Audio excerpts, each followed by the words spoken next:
ارسطو، ارسطاٹل، حالات زندگی۔ ارسطو کلسیڈس کے ایک مقام سٹاگیر میں 384 برس قبل مسیح میں پیدا ہوا۔ اس کا باپ نیکوماکس میکڈونیا کے شہنشاہ ایمنٹس ثانی کا دوست اور محل کا خاص طبیب تھا۔ ارسطو کی ابتدائی زندگی پلاکی سرکار میں گزری۔ 17 برس کی عمر میں ارسطو کا داخلہ افلاطون کی اکیڈمی میں کرا دیا گیا جو ایتھنز میں واقع تھی۔ یہاں وہ 20 برس تک زیر تعلیم رہا۔ 347 قبل مسیح میں افلاطون کی موت کے بعد ارسطو 3 سال تک اپنے دوست ہرمیاز کا مہمان بن کر مائسیا کے ایک مقام ایسوس پر رہا۔ 343 قبل مسیح میں مقدونیہ کے فلپ نے ارسطو کو اپنے یہاں آنے کی دعوت دی اور وہ سکندر اعظم کا اتالیق مقرر ہو گیا۔ اس نے الیگزینڈر یعنی سکندر اعظم کو 6 برسوں تک تعلیم دی۔ جب 335 قبل مسیح میں فلپ کا انتقال ہو گیا تو ارسطو ایتھنز واپس آ گیا اور اپنا مشہور اسکول لائسیم قائم کیا۔ یہاں ارسطو نے اپنی تقریروں کے ذریعے تعلیم کا سلسلہ شروع کیا۔ اس کی نگارشات کا بڑا حصہ انہی دنوں کی یادگار ہے۔ بوتیکا یا پوئٹکس۔ بوتیکا 26 ابواب پر مشتمل ادبی تنقید کی کتاب ہے جس میں تربیہ اور المیہ ڈراموں اور رزمیہ شاعری یعنی ایپک پوئٹری سے بحث کی گئی ہے۔ ایسا محسوس ہوتا ہے کہ یہ ابواب ارسطو کے تفصیلی لیکچروں کا خلاصہ ہے۔ یہ بھی خیال ظاہر کیا گیا ہے کہ ممکن ہے اس کتاب کا ایک اور حصہ بھی ہو جو تلف ہو گیا۔ بہرحال اپنی تمام کمی کے باوجود بوتیکا المیہ ڈراموں کے ضمن میں ایک مستند ادبی دستاویز کی حیثیت رکھتی ہے اور ارسطو کو بجا طور پر بابائے تنقید قرار دیا جاتا ہے۔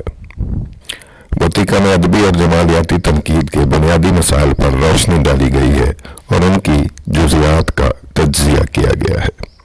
بوتیکا کے سلسلے میں یہ بات تسلیم کی گئی ہے کہ ارسطو کے پیش نظر اپنے استاد افلاطون کے نظریہ نقل کے رد یا اصلاح کا مقصد تھا۔ بوتیکا کے خالق کے ذہن میں افلاطون کی ریپبلک ضرور ہے لیکن کہیں بھی اس نے اس کتاب کا ذکر نہیں کیا ہے۔ ایٹکنسن لکھتا ہے، بوتیکا میں شاعری کے بارے میں افلاطون کے منفی دلائل کی کاٹ ارسطو کا مقصد ہے اور کتاب کے بڑے حصے میں یہی مقصد کار فرما ہے۔ اسی طرح پروفیسر ابروکرمبی کی بھی رائے ہے۔ یہ یقین کے ساتھ کہا جا سکتا ہے کہ ارسطو افلاطون کی اس یلغار کا دفاع کرنا چاہتا ہے کہ شاعری کے اثرات آدمی کے لیے ضرر رساں ہیں اور شاعری انسان کی عظمت سے فروتر ہے۔ ارسطو کے نزدیک شاعری تاریخ نویسی سے زیادہ فلسفیانہ عمل ہے۔ جہاں افلاطون کے نظام میں شاعری کے لیے فلسفہ کا درجہ حاصل کرنے کا محض ایک بعید امکان تھا، وہاں ارسطو اس کو فلسفے کی جان سمجھتا ہے کیونکہ وہ مثالی تجربے کی عکاسی کرتی ہے۔ اس ضمن میں ارسطو کا یہ نکتہ تنقید شاعری کے لیے پرلے درجے کی اہمیت رکھتا ہے کہ قرینِ قیاس ناممکنات کو خلاف قیاس ممکنات پر ترجیح دینی چاہیے۔ اس معیار نے شاعری کو زندگی کی غلامی سے رہا کر کے اس کا مد مقابل بنا دیا ہے۔ ارسطو کا نظریہ نقل۔ نقل کا لفظ تو ارسطو نے افلاطون ہی سے اخذ کیا لیکن اس کے نئے معنی بتائے اور اس امر کا اظہار کیا کہ اس کا تعلق جمالیات سے ہے۔ چنانچہ جمالیاتی پس منظر میں نقل کا مفہوم بیان یا نمود ہے۔ ارسطو شعر و ادب کو کسی چیز کی نقل محض تصور نہیں کرتا۔ شاعر یا ادیب کا کام کسی شے کا چربہ اتارنا نہیں ہے بلکہ ایک فنکار فطرت کی نقل اس انداز سے کرتا ہے کہ وہ اپنی قوت تخیل سے زندگی کی اثر نو تشکیل کرتا ہے اور اسے ایک نئے پیکر حیات میں ڈھال دیتا ہے۔ ادیب کسی تصویر کو جوں کا توں الفاظ کے قالب میں نہیں ڈھال دیتا، بلکہ اپنے تخیل سے اس تصویر میں نئے رنگ بھرتا ہے اور متعلقہ تصویر کی صورت ہی بدل جاتی ہے۔ فنون لطیفہ کا تعلق فطرت کی نقل محض سے نہیں ہے، ان کا کام تو سچائی کو زیادہ نکھار کر سامنے لانا ہے۔ افلاطون کا نظریہ نقل۔ افلاطون مثال پسند تھا۔ اس کا خیال تھا کہ صرف وہی تصورات جن کا تعلق عالم مثال سے تھا حقیقی اور سچے ہیں، اور اس مادی دنیا کی ساری چیزیں ان ہی الہیاتی تصورات کی نقل ہیں، یا دنیا بذات خود ایک حقیقی عالم مثال کی نقل ہے۔ اپنی مشہور کتاب ریپبلک کے 10ویں باب میں افلاطون نے ایک نقاش یا مصور اور ایک بڑھئی کے کام کی نوعیت سے بحث کرتے ہوئے اپنے نظریہ نقل کی وضاحت کی ہے۔ وہ لکھتا ہے، دنیا میں کتنی ہی میزیں ہیں، لیکن ان میں سے کوئی ایک ہی الہیاتی تصور پر مبنی ہے۔ جب کوئی بڑھئی ایک میز بناتا ہے تو اس کی کارگزاری کا پس منظر وہی ایک حقیقی میز ہے جس سے تمام میزیں بنائی گئی ہیں یا بنائی جا سکتی ہیں۔ پھر جب ایک مصور یا نقاش کسی میز کے سامنے بیٹھ کر اس کی تصویر کشی کرتا ہے تو اس کا حاصل بڑھئی کی بنائی ہوئی میز کی نقل ہے، جو بذات خود ایک مثالی میز کا عکس ہے۔ اس طرح مصور کی تصویر سچائی سے 2 منزل دور ہے۔ نظریہ افلاطون کا رد۔ افلاطون کے اس نظریے کا رد کرتے ہوئے ارسطو کی دلیل یہ ہے کہ میز مادہ اور فارم کا مرکب ہے۔ مادہ تو کھردری شکل میں میز بنانے کے سلسلے میں موجود ہوتا ہے، لیکن صورت کا خالق انسان ہے۔ آرٹسٹ کا کام ان تمام خالی جگہوں میں تخیل کی مدد سے رنگ آمیزی کرنا ہے جو فطرت نے خالی چھوڑی ہیں۔ اس طرح اب جو سچائی سامنے آتی ہے وہ زیادہ دلکش، زیادہ مربوط اور زیادہ واضح ہوتی ہے۔ اس نقطہ نظر سے جب ایک مصور کسی میز کی تصویر اتارتا ہے تو وہ محض نقل پر بس نہیں کرتا، بلکہ ایک نئی صورت گری کرتا ہے۔ خالق کے جمالیاتی تصور یا فنکار کی تخلیقی قوت کی عملداری سے سامنے آنے والی چیز اب نقل محض نہیں، بلکہ ایک نئی اور زیادہ پرکشش شے بن جاتی ہے۔ افلاطون اسی نقطے کو نہیں سمجھ سکا تھا۔ ارسطو لکھتا ہے، ایک فنکار جو ممکن ہے یہ بھی نہیں جانتا ہو کہ وہ کیا کر رہا ہے، صورت گری کے کام میں مشغول ہے، اور اس کا یہ عمل اسے فلسفیوں سے اور عام انسانوں سے الگ کر دیتا ہے۔ نقل ایک مسرت بخش طبعی رجحان۔ افلاطون ہی کی طرح ارسطو بھی کہتا ہے کہ ایک فنکار نقل اس لیے کرتا ہے کہ ایسا کرنے میں وہ حظ محسوس کرتا ہے، اور نقل کرنا گویا اس کا ایک طبعی رجحان ہے۔ نقل کرنا ایک مسرت بخش کام ہے، اور اس کی مدد سے ہی بچہ اپنے ماحول سے بہت کچھ سیکھتا رہتا ہے۔ ایک شاعر یا ادیب بھی ایک بالغ بچہ ہے جو فطرت کے رموز کو سمجھتا جاتا ہے، اور ایسا کرنے میں اسے مسرت ملتی ہے۔ ارسطو ان بساط و مسرت پر زور دیتا ہے اور اسے ادب کی غایت قرار دیتا ہے۔ ارسطو کو اس امر کا احساس تھا کہ مختلف شعری و ادبی اصناف الگ الگ حیثیت کی حامل ہیں، اور ان سے الگ الگ انبساط کا پہلو وابستہ ہے۔ افلاطون کا تصور نقل اور ارسطو کا اختلاف۔ افلاطون کے شاگرد رشید ارسطو نے فن شاعری کا انسانی ذہن کے ایک آزاد اور خود مختار عمل کی حیثیت سے جائزہ لیا اور اسے صداقت پر مبنی، سنجیدہ اور مفید پایا۔ وہ افلاطون کے تصور نقل کو تسلیم کرتا ہے، لیکن اس میں ایک بہت دور رس ترمیم کرنے کے بعد۔ اس کے نزدیک 3 قسم کی چیزوں کی نقل ممکن ہے۔ اول، چیزیں جیسی کہ وہ تھیں یا ہیں۔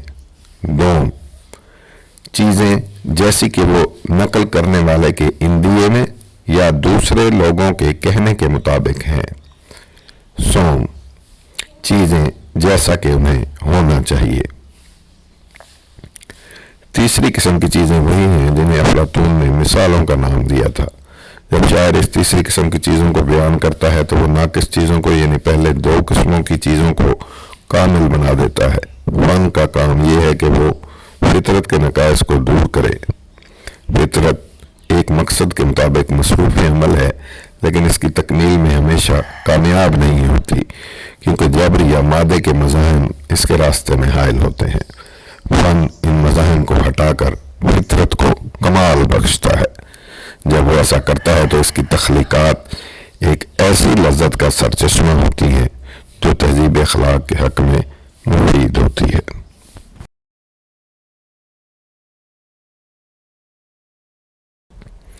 ارسطو کے حالات زندگی۔ ارسطو سے ایلیٹ تک ڈاکٹر جمیل جالبی۔ ارسطو ان عظیم ہستیوں میں سے ایک ہے جن کا نام رہتی دنیا تک زندہ رہے گا۔ ارسطو حضرت عیسیٰ علیہ السلام کی پیدائش سے 384 سال پہلے ایتھنز سے 200 میل دور شمال میں سٹاگیرا کے مقام پر پیدا ہوا۔ اس کا باپ ایک متمول شخص تھا اور مقدونیہ کے بادشاہ ایمنٹاس کا طبیب خاص تھا۔ باپ کی خواہش کے مطابق ارسطو نے بچپن میں طب کی تعلیم حاصل کی اور ادویات کے تجربات میں باپ کے ساتھ شریک رہا۔ اسی وجہ سے تحقیق و تفتیش شروع ہی سے اس کی گھٹی میں پڑ گئے۔ 18 سال کی عمر میں وہ ایتھنز آیا اور افلاطون سے فلسفے کی تعلیم حاصل کرتا رہا۔ بعض کہتے ہیں کہ یہ سلسلہ 8 سال تک جاری رہا اور بعض کتابوں میں آیا ہے کہ وہ 20 سال تک افلاطون سے تعلیم حاصل کرتا رہا۔ وہ اس قدر ذہین تھا کہ افلاطون اسے ذہانت مجسم کہتا تھا۔ کتابیں پڑھنے اور جمع کرنے کے شوق کا یہ عالم تھا کہ اس زمانے میں جب چھاپا خانہ نہیں تھا اس نے اتنی کثیر تعداد میں کتابیں جمع کی کہ شاید ہی ایتھنز میں کسی کے پاس اتنا ذخیرہ ہو۔ افلاطون اس کے گھر کو پڑھنے والے کا گھر کہتا تھا۔ جب سکندر اعظم 13 سال کا ہوا تو اس کے باپ مقدونیہ کے بادشاہ فلپ نے اپنے بیٹے کی تعلیم کے لیے ارسطو کو اتالیق مقرر کیا۔ باپ کے مرنے کے بعد جب سکندر تخت سلطنت پر بیٹھا اور اپنی فتوحات سے دنیا کی تاریخ پر انمٹ نقوش ثبت کیے تو اپنے استاد ارسطو کو بھی نوازا۔ ارسطو نے 53 سال کی عمر میں لائسیم کے نام سے ایک اسکول قائم کیا۔ بنیادی طور پر یہ ایک سائنسی ادارہ تھا جہاں نیچرل سائنس اور حیاتیات وغیرہ پر تحقیقات کی جاتی تھیں اور طلبہ کو سائنس اور علم و ادب کی تعلیم بھی دی جاتی تھی۔ 323 قبل مسیح میں سکندر اعظم عالم جوانی میں مر گیا۔ اس کے مرنے کے بعد بغاوت کا ایک سیلاب اٹھا اور ایتھنز خود مختار ہو گیا۔ حالات ایسے بگڑے کہ ارسطو ایتھنز چھوڑ کر چلا گیا اور 1 سال بعد 322 قبل مسیح میں وفات پا گیا۔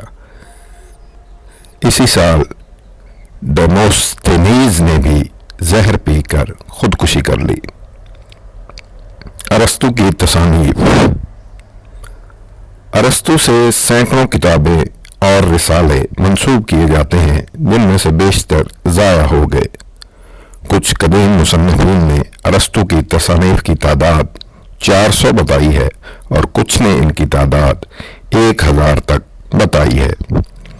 بہرحال اس بات سے یہ ضرور پتہ چلا کہ ارسطو نے جو کچھ لکھا وہ سب کا سب ہم تک نہیں پہنچا، لیکن منطق، سائنس، فلسفہ، اخلاق و سیاست کے بارے میں کئی اہم تصانیف کے علاوہ فن خطابت اور بوتیکا ہم تک پہنچی ہیں۔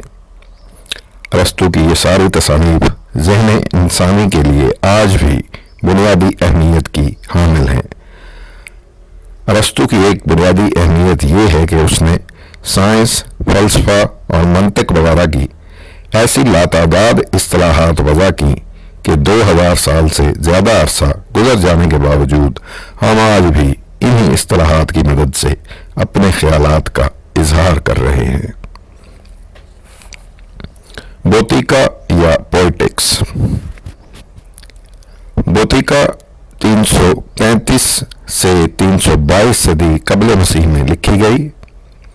بوتیکا ارسطو کی وہ تصنیف ہے جس کا اثر آج تک جاری و ساری ہے۔ یہ بات وثوق سے نہیں کی جا سکتی کہ آیا موجودہ صورت میں بوتیکا ارسطو کی اپنی تصنیف ہے یا یہ ارسطو کی اصل تصنیف کا خلاصہ ہے جسے کسی اور نے کیا، یا پھر یہ وہ اشارات ہیں جنہیں ارسطو کے لیکچرز کے دوران کسی شاگرد نے اپنی یادداشت کے لیے قلم بند کر لیا۔ 1498 عیسوی میں جورجیو ویلا نے عربی سے اس کا ترجمہ لاطینی زبان میں کیا، لیکن یونانی زبان کا اصل متن پہلی بار 1508 عیسوی میں شائع ہوا۔ اس وقت ارسطو کی وفات کو تقریباً 1800 سال کا عرصہ گزر چکا تھا۔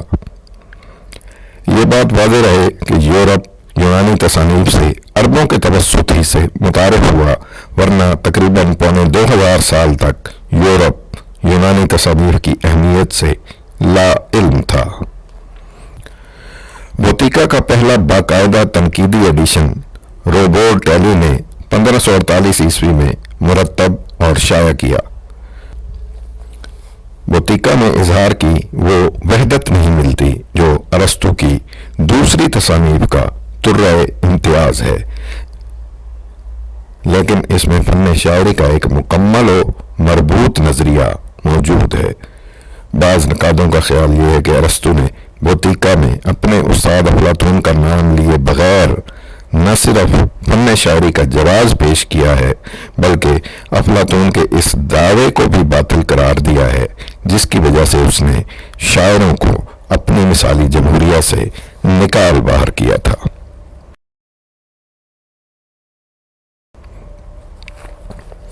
ارسطو کا نظریہ نقل۔ بوتیکا میں ارسطو نے نقل، نیچر، شاعری کی اصل، شاعری کی اقسام اور ٹریجڈی کے اصول وغیرہ پر بحث کی ہے۔ نقل یا امیٹیشن فن جمالیات کی ایک بنیادی اصطلاح ہے۔ ارسطو اس لفظ کا اطلاق شاعری پر کرتا ہے۔ پروفیسر بچر کے الفاظ میں ارسطو کے ہاں نقل کا مطلب ہے حقیقی خیال کے مطابق پیدا کرنا، تخلیق کرنا، اور خیال کے معنی ہے اشیاء کی اصل جو عالم مثال میں موجود ہے، جس کی ناقص نقلیں اس دنیا میں نظر آتی ہیں۔ عالم آواز کی ہر شے عالم مثال کی نقل ہے۔ ارسطو کے نزدیک انسان حواس کے ذریعے کسی شے کا ادراک کرتا ہے۔ ہر شے کے اندر ایک مثالی حیت موجود ہے، لیکن خود اس شے سے اس حیت کا ادھورا اور نامکمل اظہار ہوتا ہے۔ یہ حیت فنکار کے ذہن پر حصی شکل میں اثر انداز ہوتی ہے اور وہ اس کے بھرپور اظہار کی کوشش کرتا ہے، اور اس طرح اس عالم مثال کو سامنے لاتا ہے جو دنیائے رنگوں میں نامکمل طور پر ظاہر ہوا ہے۔ حواس کے ذریعے جس دنیا کو محسوس کیا جاتا ہے وہ اصل حقیقت کے نامکمل اور ادھورے مظاہر ہیں۔ طبی دنیا کی مختلف شکلیں خدائی اور مثالی شکلوں کی نقلیں تھیں جنہیں اس مادی دنیا میں ہونے والے حادثات نے مسخ کر دیا ہے۔ فلسفی کا کام یہ ہے کہ وہ ان اتفاقی اور مسخ شدہ شکلوں کے اندر حقیقت کو دریافت کرے اور ان قوتوں کو تلاش کرے جو ساری ہستی کا سبب ہیں اور اسے حرکت میں لاتی ہیں۔ یہی کام شاعر کا ہے۔ ارسطو کے اس شاعرانہ نقل کے نظریہ نے شاعر کو فلسفہ کے اعلیٰ منصب میں ایک اہم مقام عطا کر دیا۔ اس نظریے کے مطابق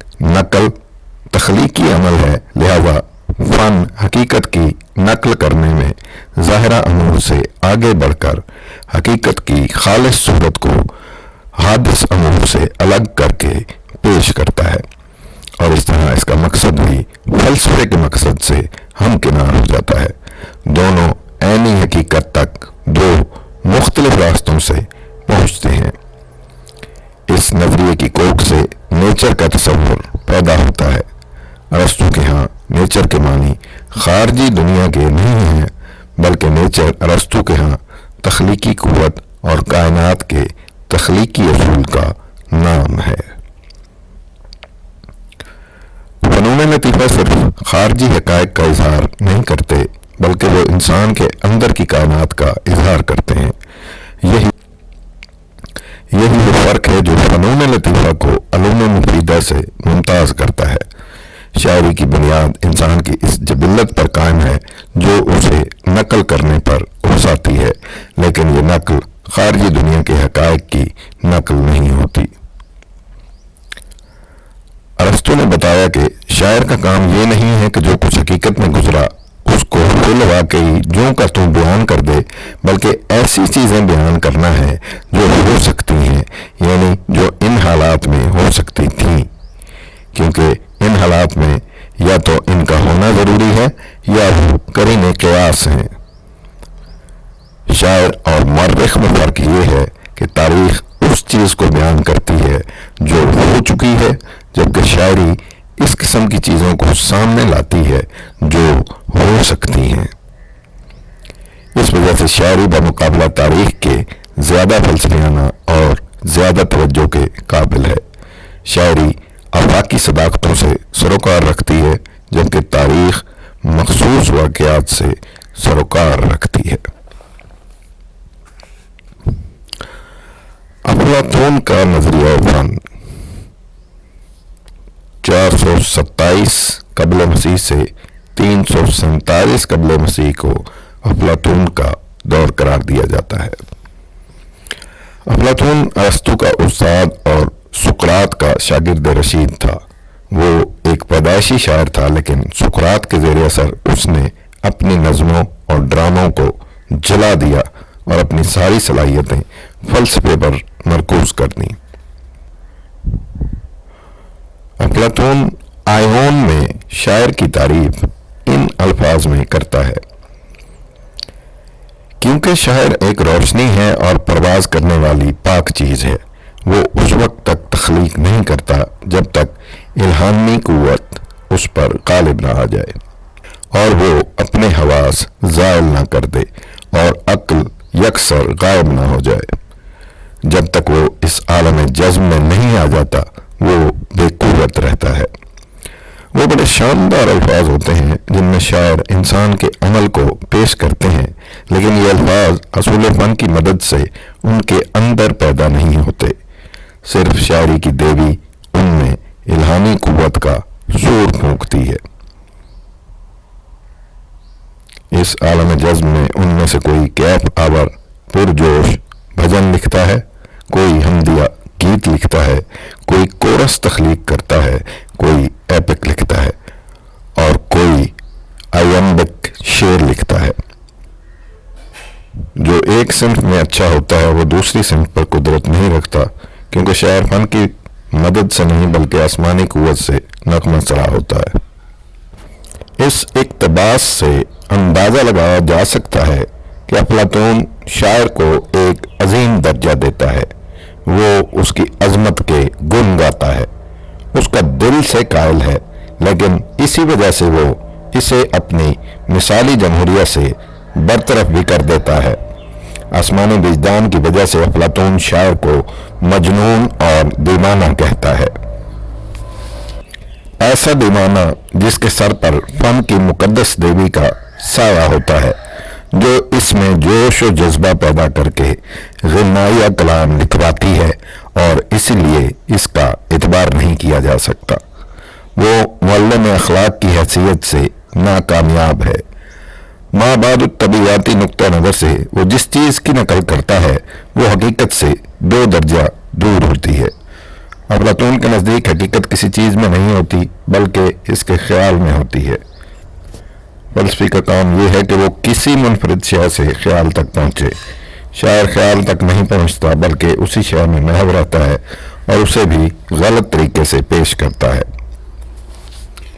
اپنی اس بات کو افلاطون پلنگ کی مثال سے واضح کرتا ہے۔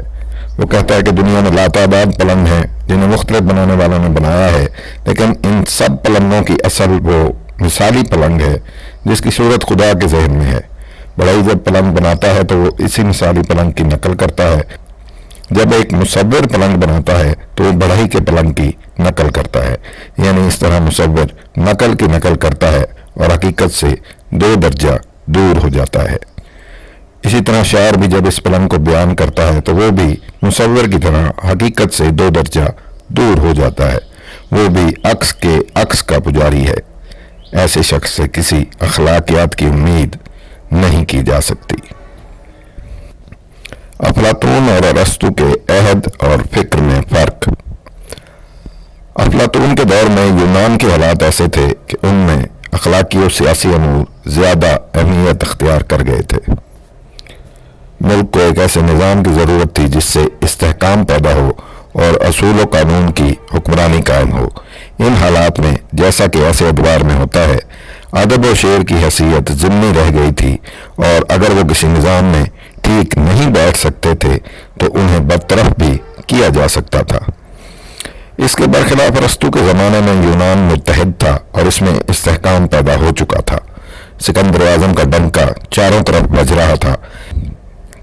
اس لیے وہ مسائل جو استاد افلاطون کو پریشان کر رہے تھے شاگرد ارسطو کے لیے اہم نہیں رہے تھے۔ سیاسی استحکام کی اس فضا میں ارسطو کو زیادہ اطمینان کے ساتھ غور کرنے کا موقع ملا۔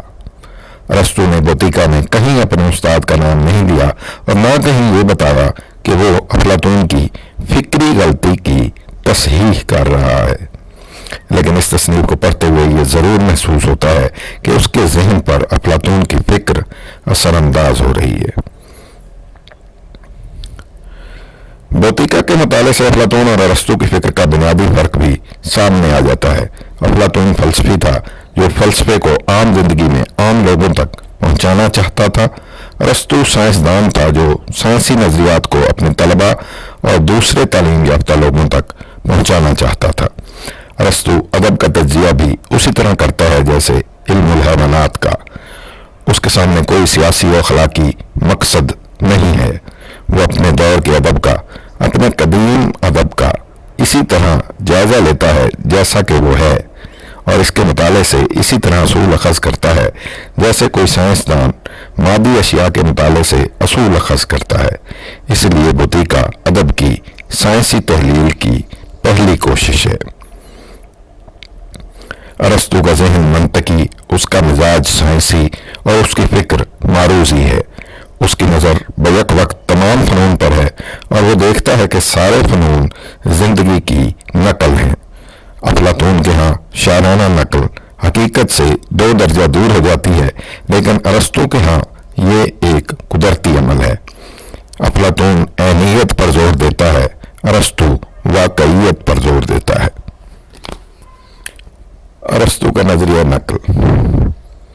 ارسطو کے نزدیک سارے فنون نقل کی صورتیں ضرور ہیں، لیکن ان صورتوں میں فرق 3 وجوہ سے پیدا ہوتا ہے۔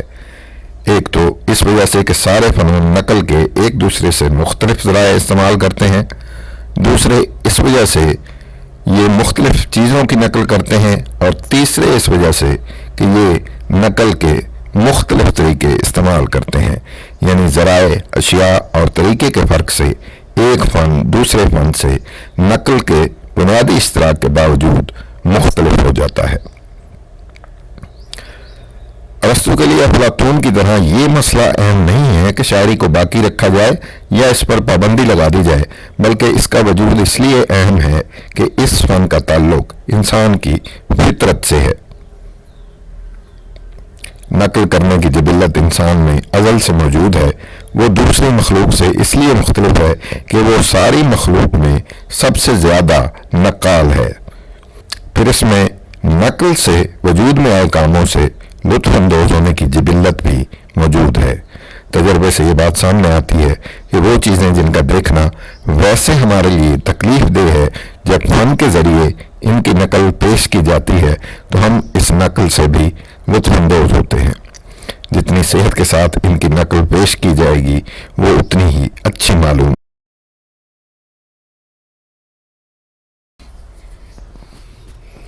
عابد صدیق، ارسطو پہلا شخص ہے جس نے تنقید کی بنیاد ادب کے تجزیاتی مطالعے پر رکھی۔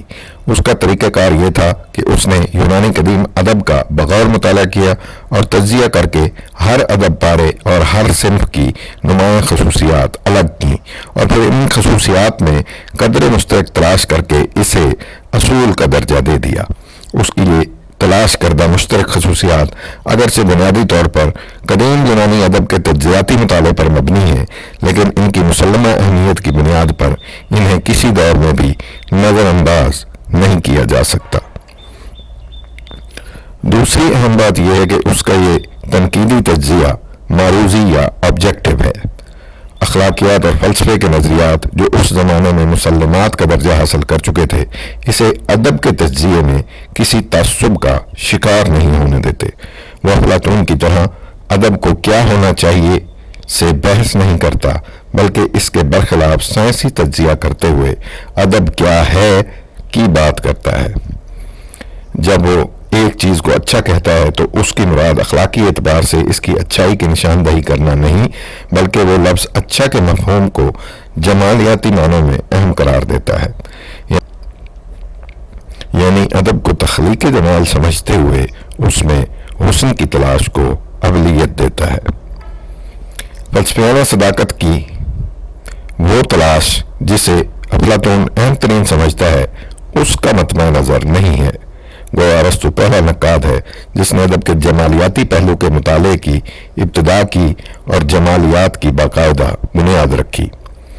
ارسطو پہلا آدمی ہے جس نے ادب اور شاعری کی تنقید کو ایک مستقل موضوع کا درجہ دیا۔ افلاطون اور اس سے قبل کے فلسفیوں نے اگرچہ اپنی تحریروں میں تنقیدی اشارے دیے، لیکن تنقید کو ایک مستقل موضوع کی حیثیت دے کر اس پر لکھنا پسند نہ کیا، جبکہ ارسطو نے محض تنقید کو اپنے مقالات کا باقاعدہ موضوع بنایا ہے۔ Thank you.